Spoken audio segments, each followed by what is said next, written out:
está el desarrollo evolutivo del ego en esa etapa que es preegoica. Eso lo marca, y esa marca probablemente tiene mucha relación con la sora primaria. Y tiene relación con algo que se habló recién del niño del alma. Es decir, ¿por qué?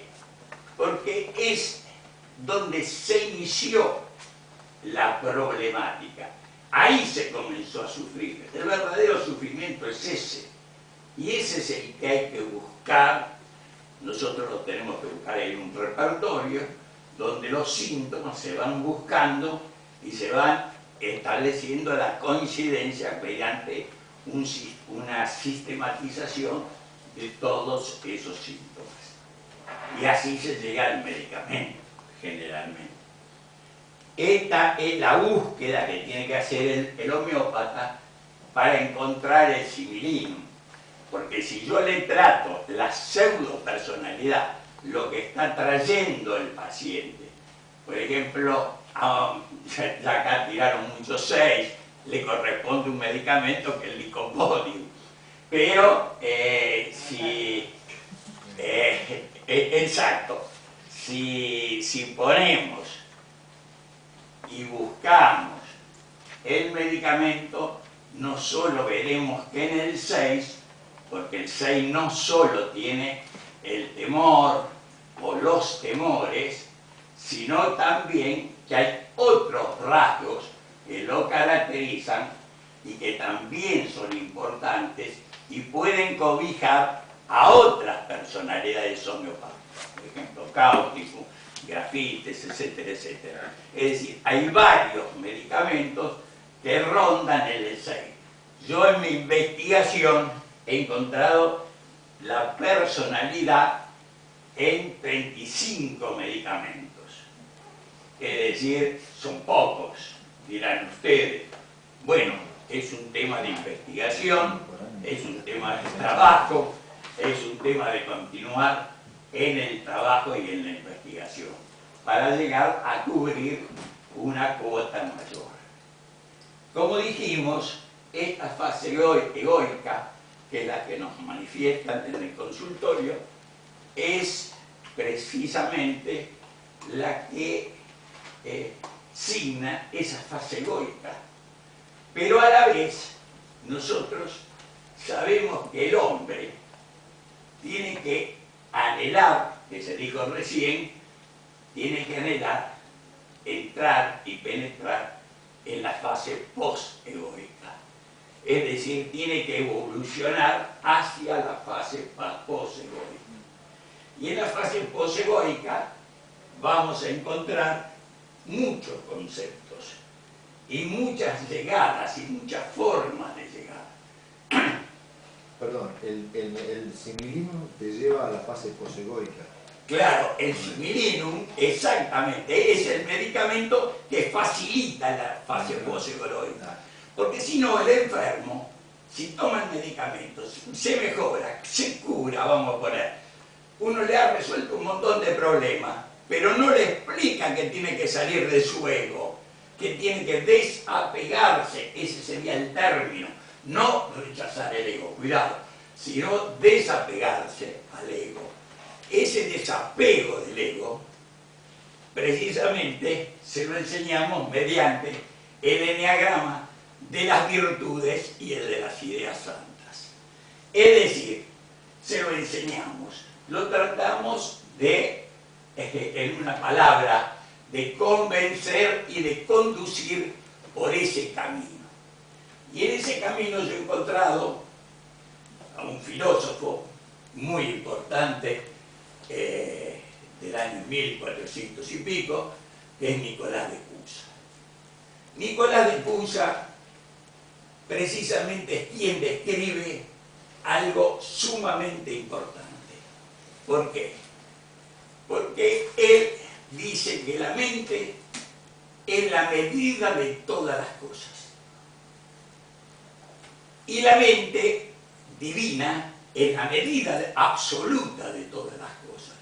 Y la mente humana se refiere a un número de cosas que el individuo puede llegar a abarcar. Hoy sabemos que con la tecnología podemos abarcar prácticamente gran cosa del mundo, pero no todo, no es absoluta. Primer punto.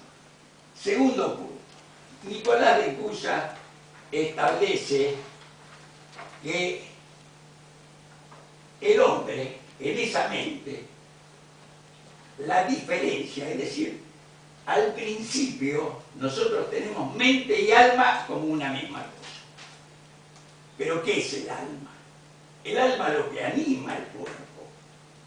La mente también acompaña al alma en la gestación del intelecto para animar al cuerpo.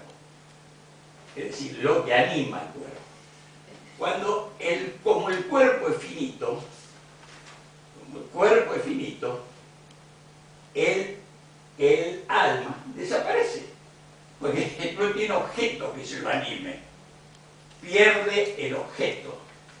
Entonces dice que la mente es la inmortal, porque la mente es la imagen viva de Dios.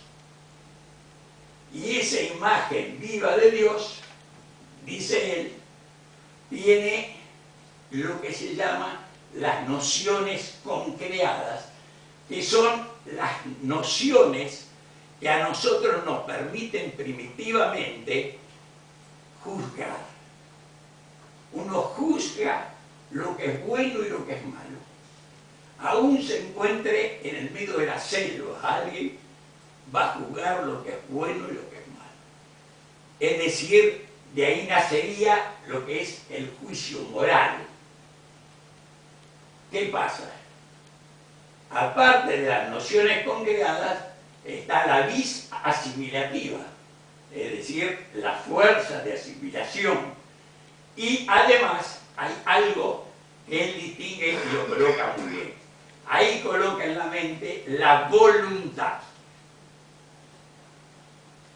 No la voluntad en el intelecto, o ligada al intelecto, como han hecho los escolásticos, porque lo ligan al intelecto directamente, pero es la voluntad que expresa el apetito sensible.